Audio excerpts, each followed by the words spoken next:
Hello bachcho, let's read this question. The question says select the correct statement. Option A, rate of reaction increases with decrease in concentration of reactants. Option B, rate law or rate equation shows rate of reaction in terms of concentration.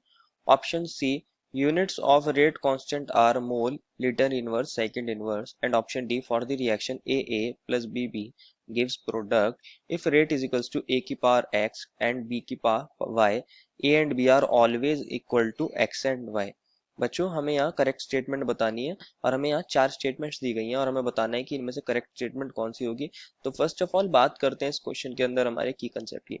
की concept क्या होगा बच्चों? हमारा rate law, कि हमें rate law पता होना चाहिए कैसे लिखते हैं और क्या होता है। और साथ ही की कंसेप्ट में हमारी एक चीज और पता होनी चाहिए हमें, क्या? रेट कांस्टेंट, की रेट कांस्टेंट क्या होता है, rate law and rate constant, हमें ये सब पता होना चाहिए।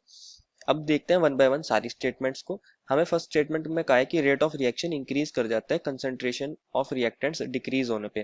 तो हम ए स्टेटमेंट को कंसिडर कर रहे हैं। मान लीजिए मेरे पास कोई रिएक्टेंट है आर और वो कन्वर्ट हो रहा है प्रोडक्ट के अंदर। अगर मैं बात करूं इनिशियली टाइम अगर जीरो था, तो मान लीजिए मेरे पास इसकी कोई कंसंट्रेशन थी 10 और प्रोडक्ट उस टाइम नहीं था। धीरे धीरे क्या होगा बच्चों, अगर मैं 5 मिनट्स की बात करूं, 10 मिनट्स की बात करूं, तो धीरे धीरे रिएक्टेंट हमारा कम होना स्टार्ट हो जाएगा, वो प्रोडक्ट के अंदर कन्वर्ट होना स्टार्ट हो जाएगा। मान लीजिए ये 8 हो गया है और ये बन गया है 2। इस तरह करते करते इसकी कंसंट्रेशन क्या होती चली जाएगी, कम होती चली जाएगी। तो जितना ज्यादा कंसंट्रेशन हमारी रिएक्टेंट की कम होती चली जाएगी, रेट भी हमारा क्या होने लग जाएगा, रेट ऑल्सो डिक्रीजेज, ये भी डिक्रीज होगा अगर हमारा कंसंट्रेशन ऑफ रिएक्टेंट कम हो जाता है। लेकिन ऑप्शन ए के अंदर का है कि रेट बढ़ रहा है कंसंट्रेशन कम होने से रिएक्टेंट की, तो ऑप्शन ए हमारा गलत हो जाएगा। ऑप्शन बी के अंदर हमसे कहा गया है कि जो हमारा रेट लॉ होता है या रेट इक्वेशन होती है उसके अंदर हम रेट ऑफ रिएक्शन लिखते हैं इन टर्म्स ऑफ कंसंट्रेशन। तो इसको भी देख लेते हैं। मान लीजिए मेरे पास अगेन कोई रिएक्शन हो रही है आर टू पी। अगर मैं इस पे रेट लॉ लगाता हूँ और रेट लिखना चाहता हूँ तो मैं लिखता हूँ K into R raise to the power n, जहां हमारे पास के क्या होता है बच्चों, रेट कांस्टेंट होता है।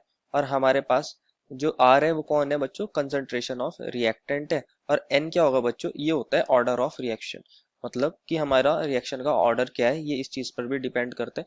तो बच्चों जो हम आर को लिखते हैं यहाँ पे, ये हम रेट लॉ के अंदर आर को लिख रहे हैं, तो ये क्या होता है बच्चों, हमारी मोलर कंसंट्रेशन, मोलर कंसंट्रेशन। तो ये बात सही है कि जो हमारा रेट लॉ है उसमें रेट ऑफ रिएक्शन हम मोलर कंसंट्रेशन या फिर कंसंट्रेशन के टर्म्स में बताते हैं।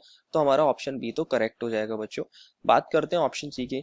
ऑप्शन सी में हमें कहा गया है कि रेट कांस्टेंट की यूनिट मोल पर लीटर पर सेकंड होती है।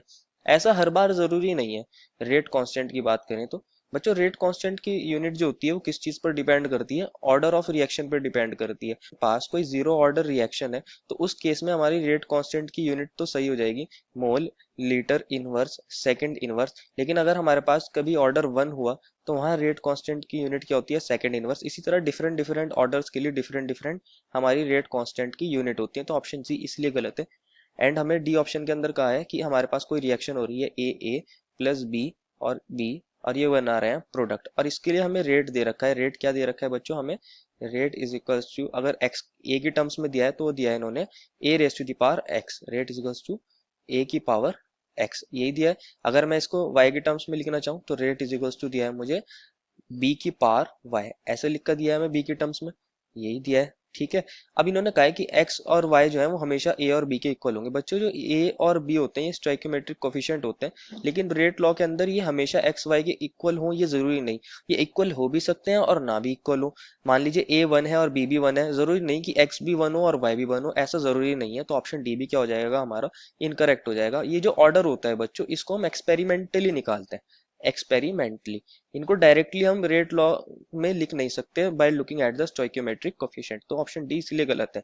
Therefore the final answer is option number B. I hope you understood it well and best of luck.